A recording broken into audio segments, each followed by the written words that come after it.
네, 두 번째 시간은 레위기 25장 강의 신현 두 번째 자료 오늘 해드렸고 말씀을 나누겠습니다.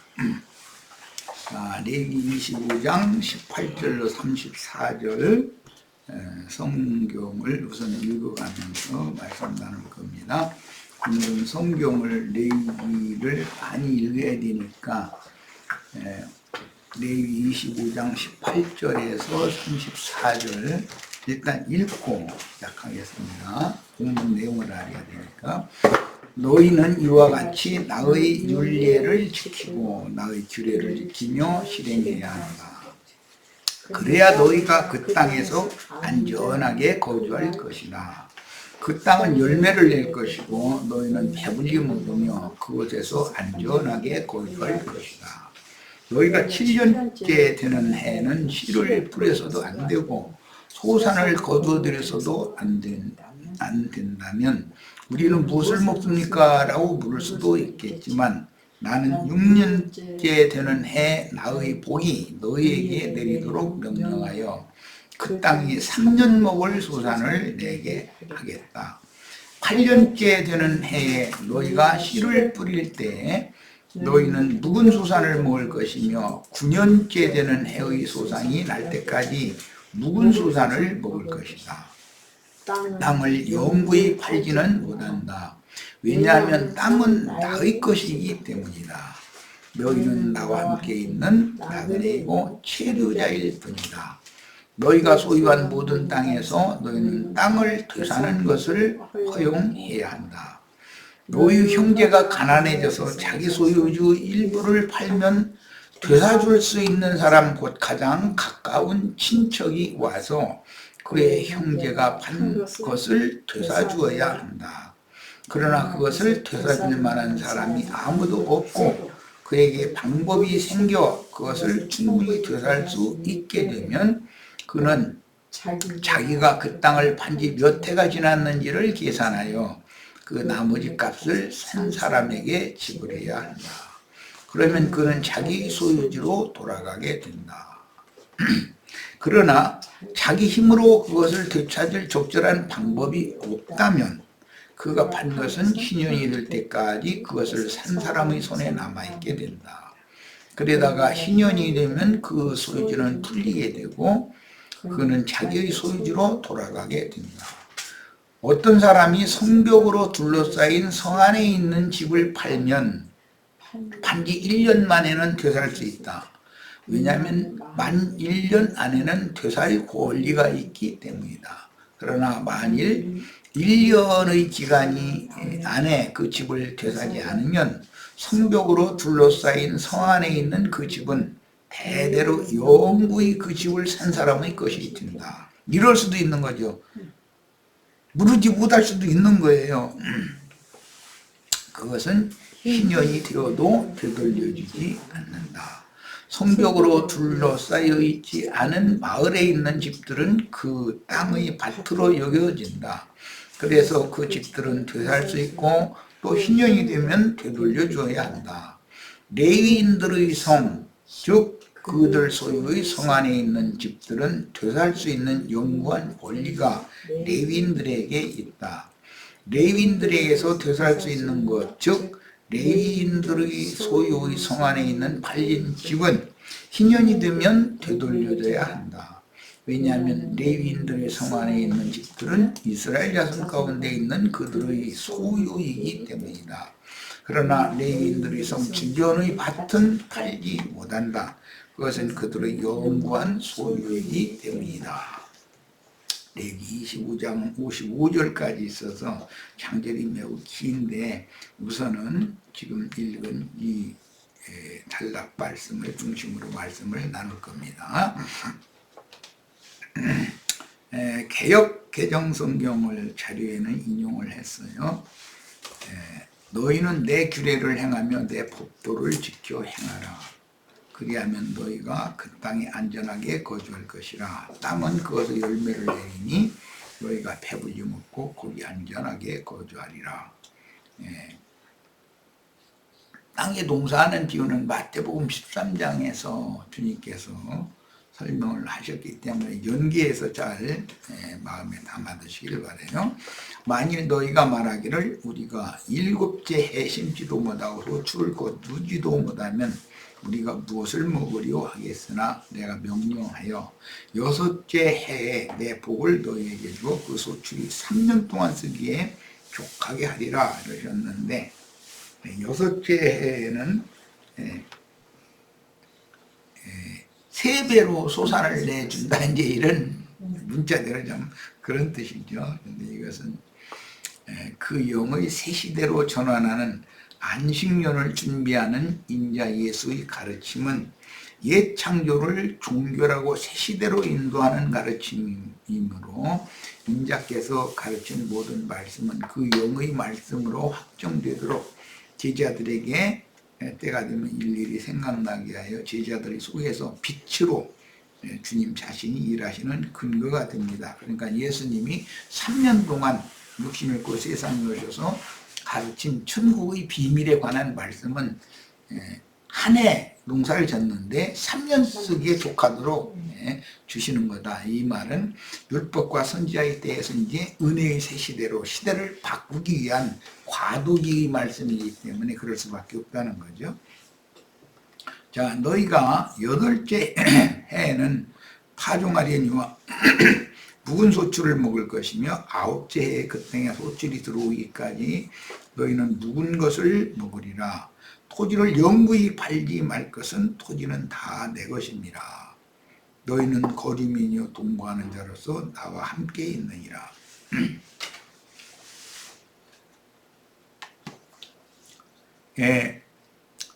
여덟째 해라는 건 제8이라는 숫자는 항상 부활의 숫자이고 옛 창조가 아닌 새 창조의 숫자예요. 이것을 염두에 두시면 되겠어요. 그 영께서 제자들을 모든 민족의 땅 끝까지 파송하여 새 일을 시작하시는 해에 대한 예언. 8째 해라는 것이 8년째라는 것은 그런 뜻이에요. 날짜로 해도 제7일 안식일 다음 날 안식 후 첫날 제8일이라고 그러잖아요. 항상 그것은 새날을 말하는 거예요. 자, 그 다음에 토지는 영구히 파지 말 것은 토지는 다 내 것이니라 이렇게 했고, 하나님의 토지에 우리를 사람으로 보내서 하나님의 토지에 발을 붙이고 살게 하셨다는 거예요. 그러니까 사람이 토지 임자일 수는 없다는 말이죠. 이제 문자대로도. 자, 젖과 꿀이 흐르는 약속의 기업인 가나안 땅은 에덴 동산을 창설하신 그 땅으로 암시되었으니 보기에도 좋고 먹기에도 좋은 과목이 자라며 정금과 보석들이 감추어진 하윌라 땅의 주인은 조물주이신 예수 그리스도 자신이다. 이게 신명기 8장에서는 이제 약속의 땅, 젖과 꿀이 흐르는 땅, 거기는 안식이고 거기가 너희의 영원한 기업인데, 원래 거기 가나안 족속이 이제 뱀의 후손들이죠. 마귀 족속들이 거기를 차지하고 있으니까 그것들을 전부 싹 쓸어버리고 너희가 그 땅을, 너희가 원래 주인이니까 원주인은 너희 집 그 마귀 족속이 아니다는 것이죠. 그러니까 그 가나안 땅의 가나안 족속들을 싹 쓸어버리고 너희가 그 땅을 차지해라. 그럼 그 땅은 정금이 나오고 보석들이 막 나오고 밀과 보리 솟아지고 분천과 시내가 있고 막 이제 진짜 참 너무 좋은 땅이에요. 근데 이건 다 상징이죠. 그래서 이제 원래 하나님께서 땅의 흙으로 사람을 빚으셨는데, 사람의 혈과 육에 속한 이 물질계의 사람이라는 것은 땅이 근거죠. 땅의 흙으로 사람을 빚어놓은 거니까. 그 땅은 너무나 좋은 땅이라는 거예요. 그런데 그 땅에 하나님 보기에도 좋고 먹기에도 좋은 나무가 나게 하셨고, 그 땅의 동방에는 에덴이라고 하는 동산을 창설하셨고, 이 사람이 살 수 있는 모든 조건을 다 준비해 놨는데 사람이 마귀에게 미혹당해서 범죄를 하고 나니까 그 땅을 상실하게 된 거잖아요. 그래서 에덴 동산에서 또는 그 땅에서 쫓겨난 이야기를 한 거예요. 그런데 쫓겨나서 유리하고 걸식하고 사는 기간은 50년까지만 정해져 있다는 거예요. 50년이 되면 반드시 돌아오게 한다. 이건 복음이죠. 그러니까 저주받은 인생으로 살다가 저주의 세계를 영원히 돌아가게 하는 것이 하나님이 사람을 창조한 목적이 아니라는 것이죠. 반드시 사람이 하늘과 아버지께 내가 어떠한 범죄를 저지르고 유리걸식하며 정처 없는 인생을, 방향도 없는 인생을 이렇게 헤매고 살았는지를 깨닫고 회개하고 돌이키면 그를 받아주시도록 하는 하나님은 이미 정해져 있다는 것이죠. 가인에게 아까 표를 맡겼다. 죽이지 못하도록. 우리는 살인죄라는 것은 대표적인 모든 범죄들을 대표하는 범죄예요. 가인은 살인죄를 졌죠.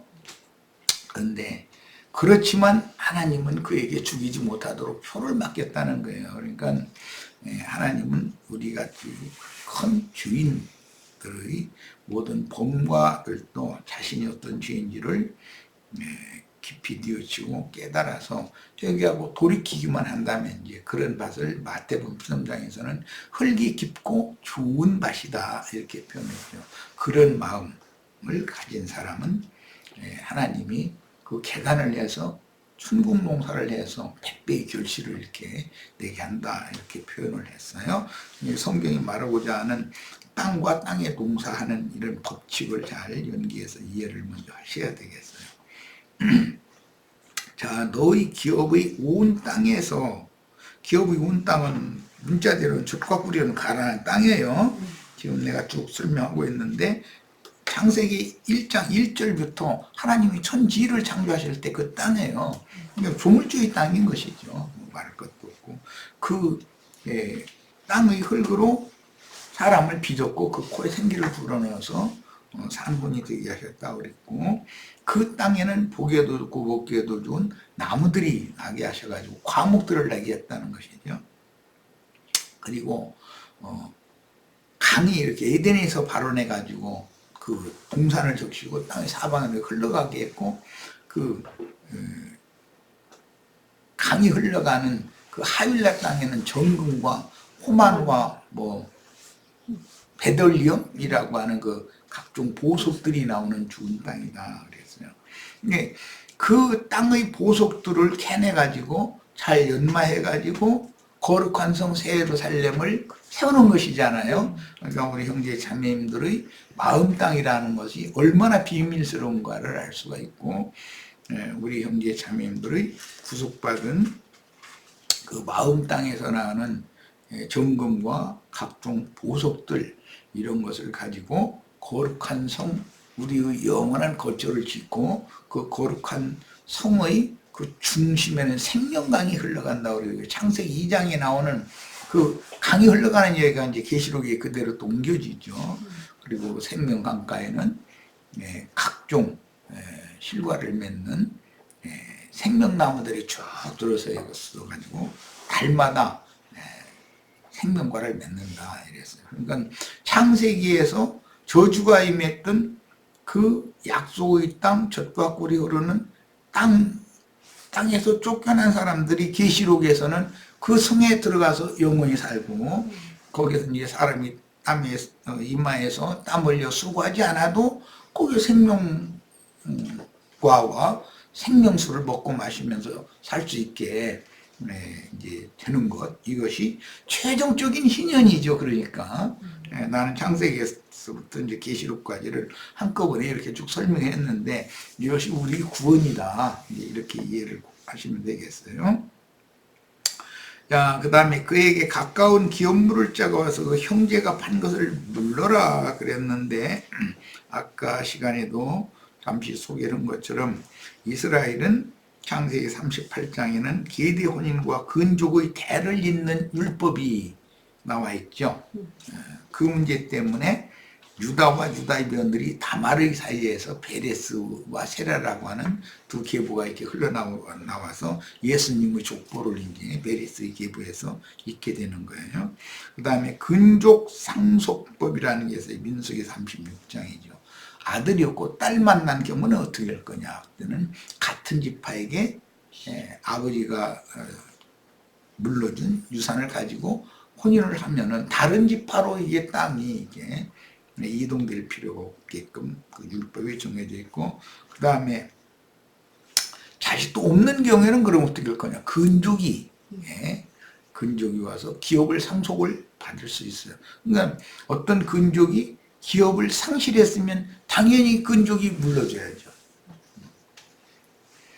자기가 자기 것을 들여서 근족의 기업을 물려주면 자기가 손해나는 줄 알고 있는데 그 룻기에 나오는 더 가까운 근족이죠. 사실은 그 기업을 물려줘도 장부상, 명부상만 상속을 하는 것이지 실제로는 지 거잖아요, 그게.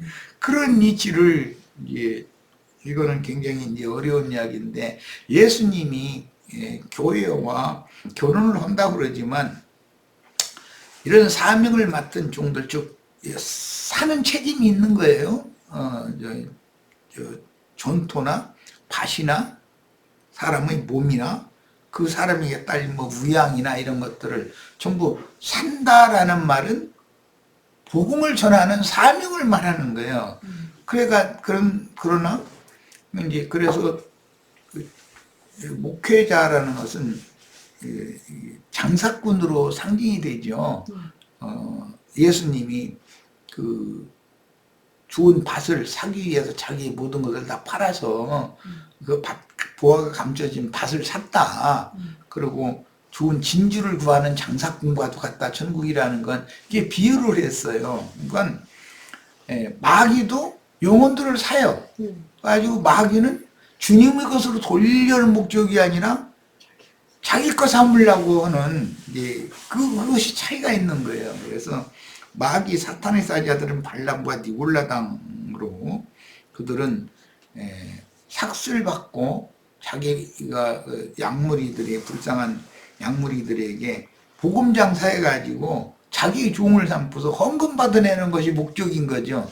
이제 그런 사람들에 의해서 이런 말씀이 훼손을 입기 때문에 세상 사람들이 나는 그 목사들 하는 집 보면 난 예수 안 믿으려고 이런단 말이야. 근데 이것이 너무 안타까워요, 우리 입장에서. 그런데 그것도 하나님이 그걸 허용하셨기 때문에 그런 일이 있는 거예요. 그런 일이 있어야 돼요. 항상 어둠의 일이 앞에 있어야 참 빛이 비춰지면서 사람들이 깨닫고 돌아오게 되는 거니까. 그것도 이제 그래서 내가 그러라 하는 자들이 또 수가 차야 되는 거예요. 그 때가 또 이르러야 되는 거고. 이런 이치를 꼭 깨달으셔야 되겠어요. 자, 만일 그것을 물을 사람이 없고 자기가 부유하게 되어라고 이제 개역개정에는 이렇게 번역했는데, 이건 원문대로 직역하자면 형편이 나아졌다. 50년이란 시간 동안을 매매를 했는데 자기가 형편이 나아졌다라는 것은, 우리 은상이 형제가 처음에 나한테 팔려왔는데 은상이 형제가 말씀을 자꾸 듣다 보니까 나보다도 훨씬 더 깊이 깨닫고 더 큰 일을 할 수 있죠. 그러면 자기 스스로가 부유하게 된 거예요. 이제 성경에서 부유하냐 가난하냐라는 것은 그 심령의 상태를 말하는 거고, 그가 말씀을 얼마만큼 깊이 깨닫고 폭넓게 많이 깨닫느냐라는 것을 가지고 이 잣대를 잡는 거기 때문에, 자기가 부유하게 됐다라는 건 형편이 좋아졌다라는 뜻으로서 말씀의 빛이 그 안에 충만하게 자기를 가르친 스승보다도 더 큰 일을 할 수 있게 됐다 이 말이에요. 생명의 표정이 그렇죠. 그렇게 되면 물을 힘이 있으면 그 판해를 계수하여 그 남은 값을 산자에게 주고 자기 소유주로 돌려라 이랬어요. 이게 원래 자기 영혼만 돌리는 것이 아니라 자기가 이제 더 많은 영혼들을 사서 주님께로 돌리는 그런 사명을 행해야 되는 것이죠, 이제. 그러나 자기가 물을 힘이 없으면이라는 것은 말씀을 모르는 거예요, 전혀. 그건 이제 물을 힘이 없는 거예요. 깨달음이 없으니까 전혀. 그 판 것이 희년에 이르기까지 산자의 손에 있다가 희년에 이르러 돌아올지니 그것이 곧 그의 기업으로 돌아갈 것이니라. 그러니까 사람이 제일 우준한 사람은 50년 동안 하늘이 딱 닫혀 있는 것이죠. 대책이 안 서는 사람이요. 근데 스스로 부유하게 되기를 자꾸, 아니 내가 가난해져서 농토를 팔아먹었어. 그럼 빨리빨리 어떻게 악착같이 저금해가지고 자기 스스로 부유하게 돼서 그걸 되찾을 생각을 해야 되잖아요. 당연히 그렇게 해야죠. 그런데 이제 이런 원리 때문에 주님께서는 지자들 보더는 나보다 더 큰 일을 할 거다. 그냥 당연히 이렇게 해야 되는 거예요. 자신의 몫인 유업을 판 자가 형편이 좋아져 물을 힘이 생긴다는 뜻은 자신이 그동안에 하늘과 아버지께 지은 죄과를 절실하게 깨달아 위로부터 통해하는 영이 부어진다는 뜻이에요. 그 말은 곧 주님의 기쁘시게 받으심이 된다는 뜻이고, 그러면은 한량없이 물 붓듯이 성령이 임해가지고 계시를 계속 해주는 거예요. 그러면 자기 스승에게 가르침 받은 것은 기초적인 이런 어떤 것을 가르침 받는 그것을 기반으로 삼아가지고 더 많은 응용 문제도 다 이게 풀어낼 수 있고 해결할 수 있는 능력이 생기는 거죠. 자, 우리 형제 자매들 다 그렇게 되셔야 되겠어요. 자, 자기가 판 기업을 물을 힘이 없다는 뜻은 반대로 이건 여전히 그 마음이 강팍하고 완고한 마음에 의해서 자신의 자존심을 지키려고 극한 고생을 몸으로 감당하면서, 이건 내가 글로 이렇게 써놨지만 난 이건 내가 경험을 해서 너무 잘 알아. 사람이 어린 나이에 자신을 보호해 줄 또는 의지할 사람이 없이 이 생에서 떠돌이 생활을 한다는 것은 그거는 말로 표현할 수 없는 그런 고통이에요. 내가 다 말로 표현할 수가 없어. 어쨌든 하나님은 자기 기업을 잃고 땅에서 쫓겨나서 유리걸식하는 그런 인간들의 그 존경을 다 하신다는 거예요.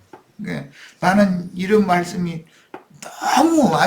너무 절실해. 나는 막 가슴이 아릴 정도로 근데 지금은 모든 것이 너무 좋아져가지고 혹시나 이러다가 이거 내가 또 혹시 변질되면 어쩌지고 불안한 생각도 들고 그러는데 우리 지체들 있으니까는 잘 지켜줄 거라고는 믿지만, 그래도 내가 그때 그 고생을 길게 하지 말고 다시 고아원으로 다시 내 발로 갔으면 고아원에서 혼낼 리가 없거든. 사실은 지금 생각해보면. 그런데 그때는 이상하게 고아원에 다시 돌아가는 것이 그렇게 불안하고 뭔지, 그게 일이 그런 고생하고 떠돌이 생활을 하려고 그런 영이 임해서 그랬는지 몰라도 참 그랬는데, 그런데 그때 만약에 고아원에 내가 다시 돌아갔으면 오늘의 내가 또 있지 않고 딴 사람들이 있겠지. 또 어떻게 알 수 없는 일이지, 사람 일이라는 건.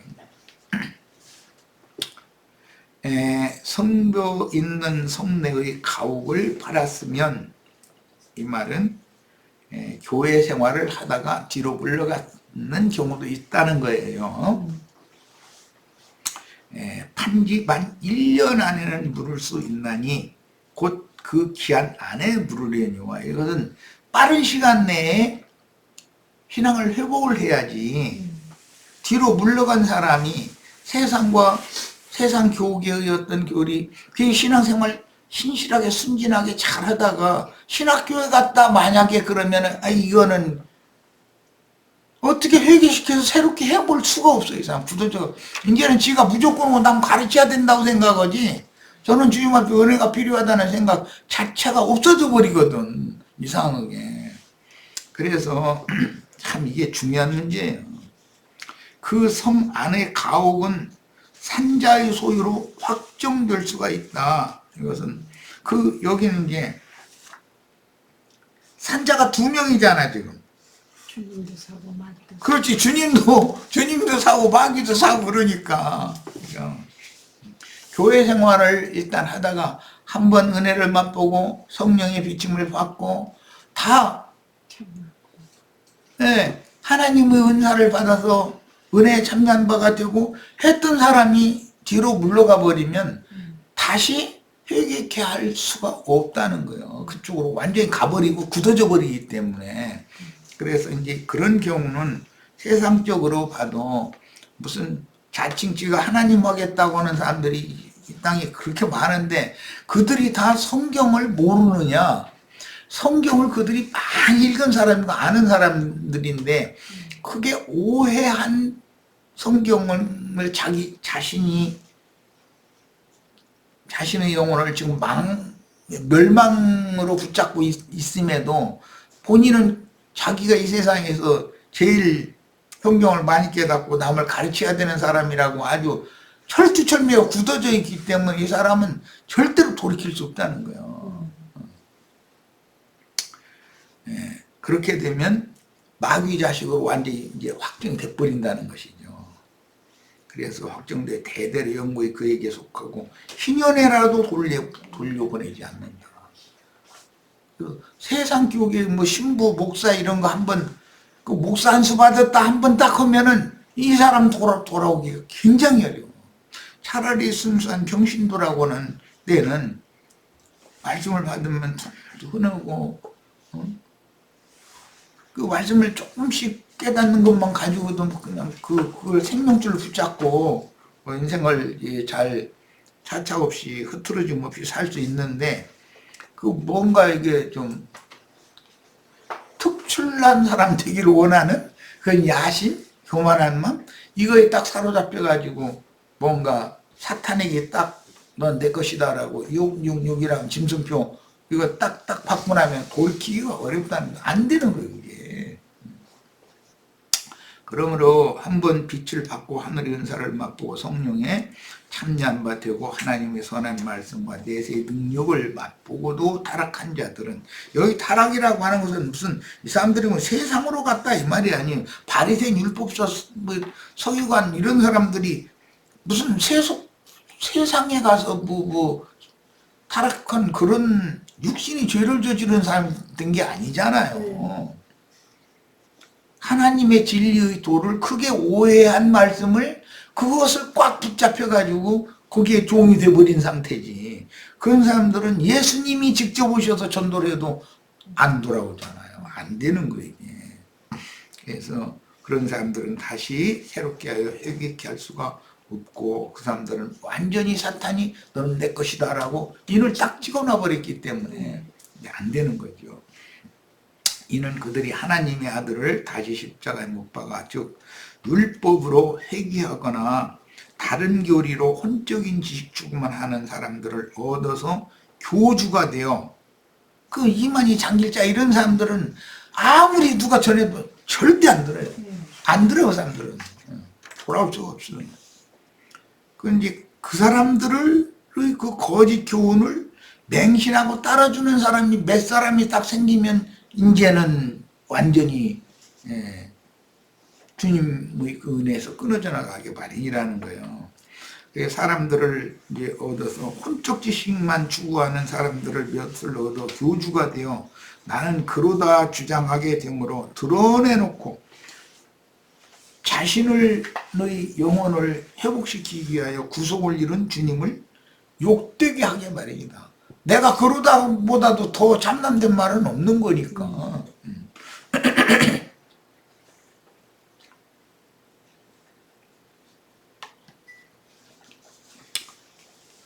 아무것도 아닌 가족, 자식들하고 아내하고 후배에 살린 것도 힘들어가지고 그렇게 힘들어 죽겠는데 아니 항차 지가 하나님을 하겠다 온 일들을 다 먹여 살리고 다 책임지겠다는 뜻이니 그게 진짜 너무 겁없는 사람들이 많은 것 같아 보면.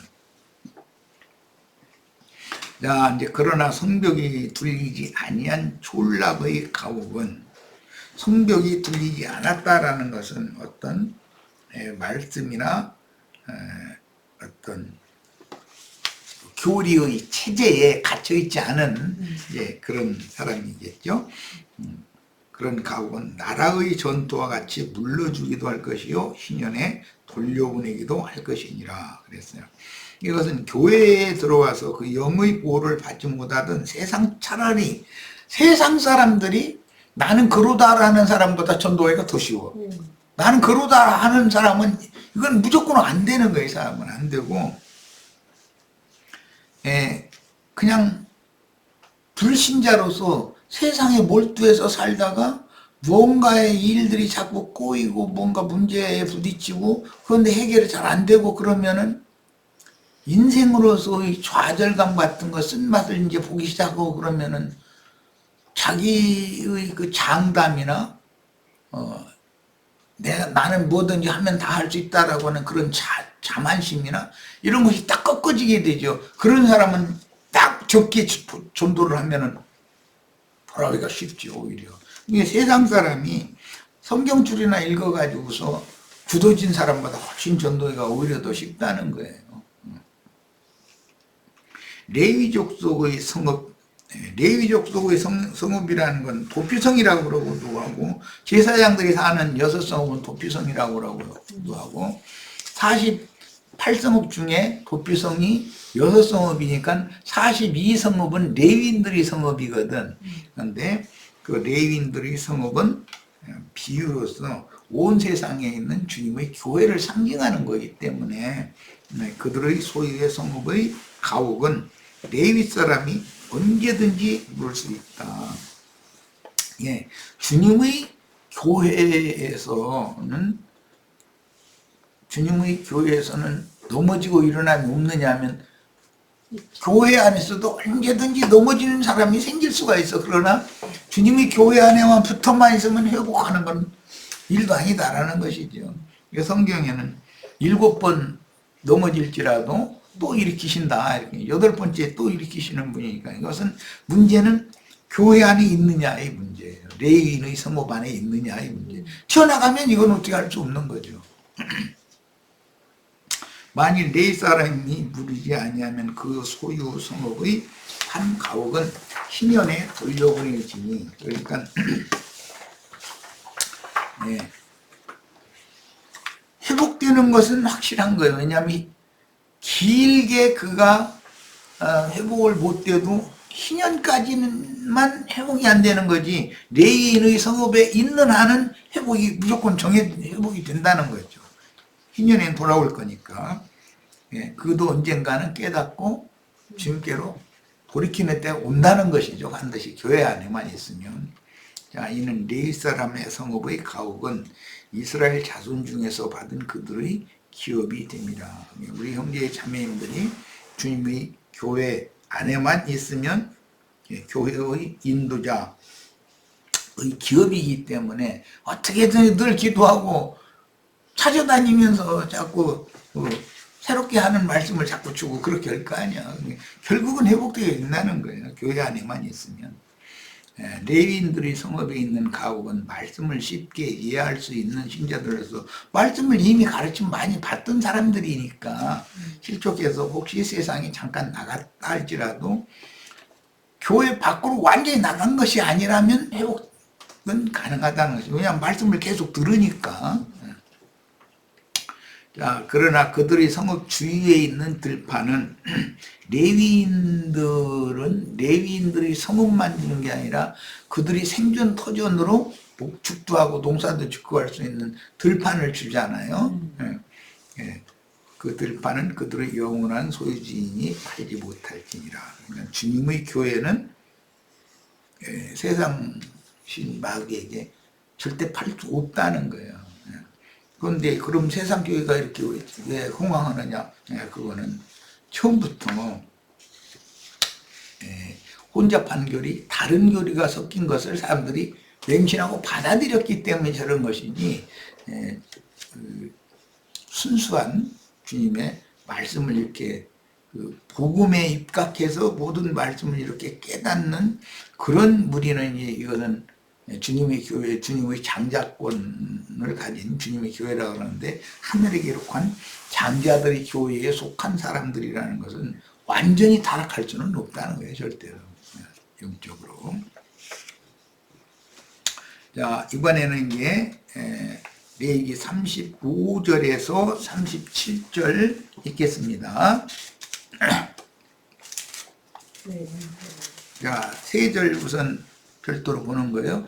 만일 네 형제가 가난하게 되어 스스로 생활할 수 없는 채로 네 곁에서 살면 너는 그를 도와주어 나그네와 체류자처럼 내 곁에서 살 수 있게 해야 한다. 너는 그에게서 이자를 받거나 이득을 봐서는 안 되며 내 하나님을 경외해야 한다.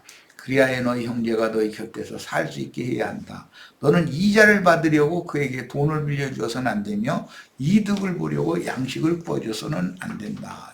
여기 이제 돈을 빌려주거나 양식을 구워주는 이야기는 말씀 가르치는 걸 말한다라는 거, 우리 내가 설명하지 않아도 알겠죠?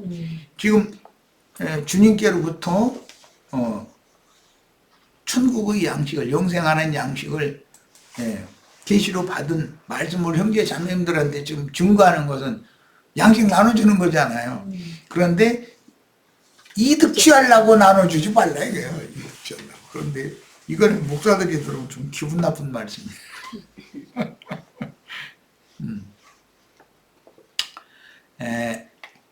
이식을 위해서 돈을 빌려주거나 양식을 빌려주지 말라.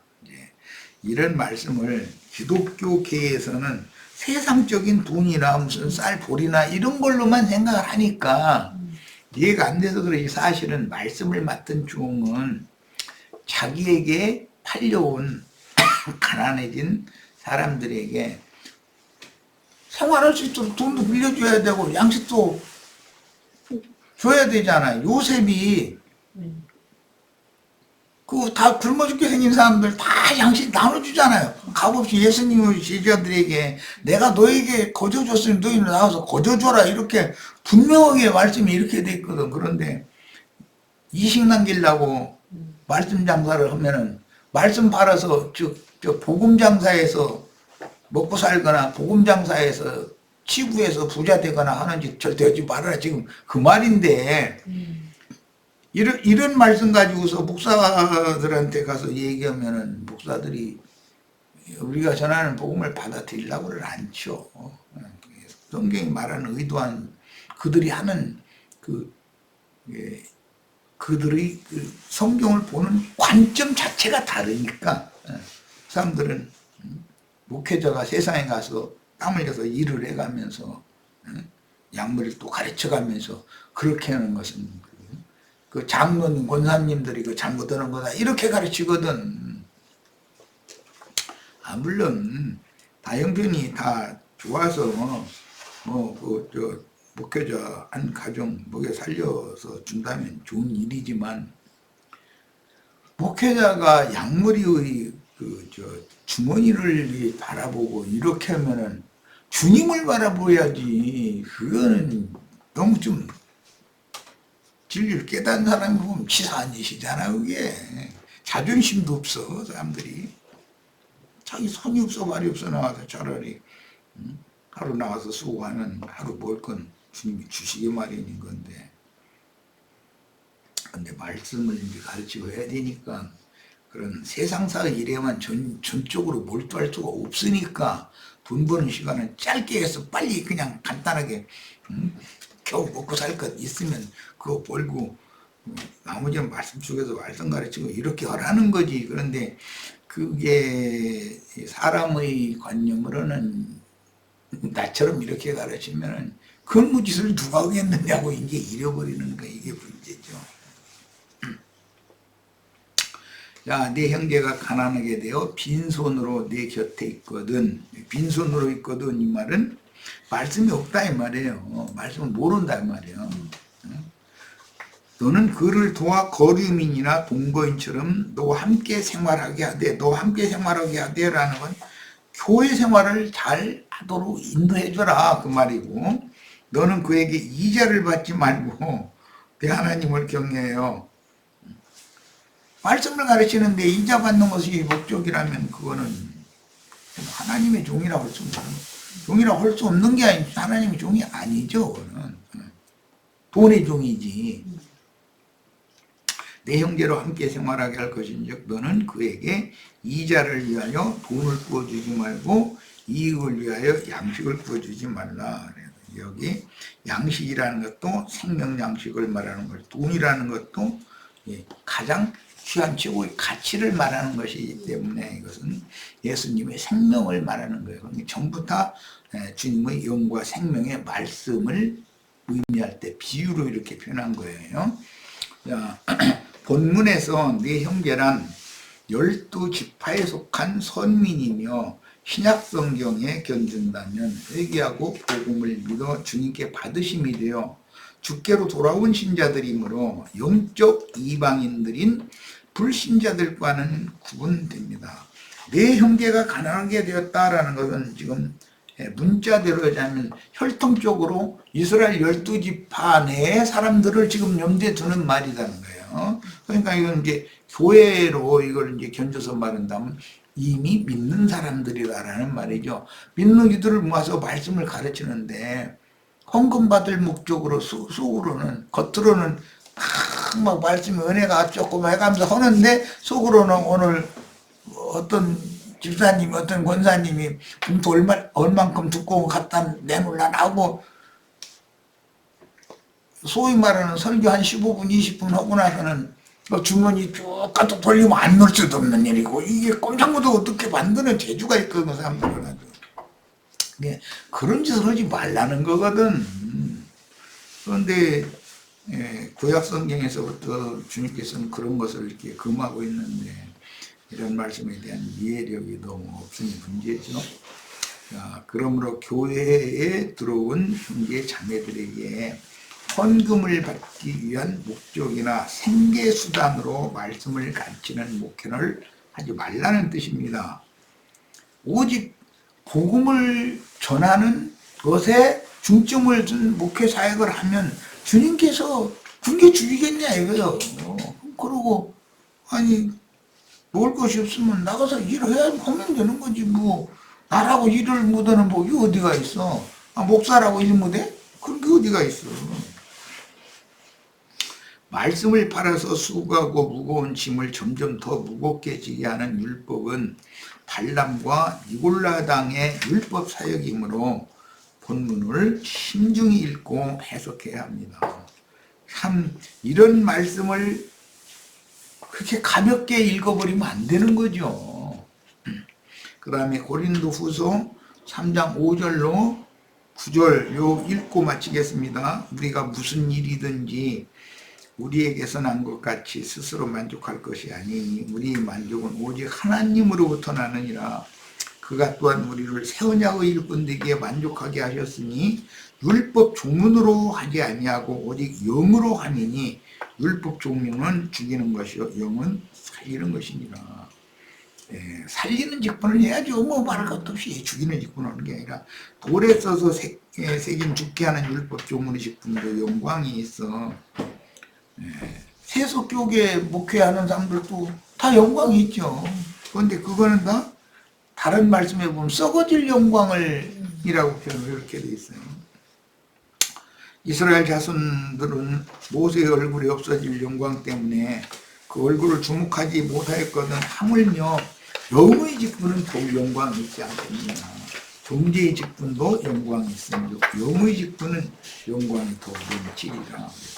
정죄의 직분이라는 말은 말씀 가지고 정죄하는 그런 사역이라는 뜻이고 의의 직분이라는 것은 영과 생명의 말씀으로 사람들을 죄의 길에서 돌아서게 하는 직분이라는 뜻이니까 이것은 그래서 오늘 우리가 읽은 레위기 25장 35절로 37절 세 절에 나오는 이런 말씀들은 그렇게 가볍게 읽고 넘어가서는 안 되겠다. 뭐 우리 지체들은 다 이해를 하겠지만 세속교계에 목회하는 사람들한테는 이런 말씀을 증거하면은 당장 이제 배척받게 마련인데 그래도 어떻게든지 해서 자꾸 사람들 설득을 해야죠. 이게 우리 사명이니까. 자, 오늘 집회는 마칩니다.